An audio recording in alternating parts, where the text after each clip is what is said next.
and working through the API testing challenges at apichallenges.herokuapp.com. And my next challenge is to post the to-dos in JSON format. And this is specifying that I need to specify a content type application JSON and accepting only application JSON. So I need to be specifying both the content type and the accept header. So I've already got a request that works with content type, so I'm going to use that.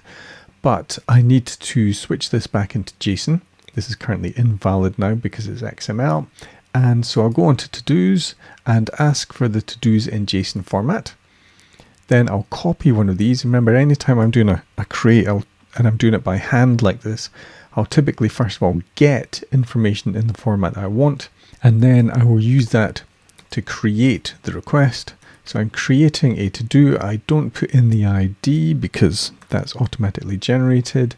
I say schedule meeting in the room, and we'll make this done as true. And so let's check the headers. So I need the header, the accept header, to be JSON in order to pass this challenge. And because we've changed this to JSON, Insomnia has already put in a content type of application JSON. We're tracking the challenge. So if I send this, it should give us a 201 created with the schedule meeting in the room. And because it's JSON, this challenge should now be complete. There we go. So creating a to-do in JSON format, specifying that we'll accept JSON and that the content type is JSON.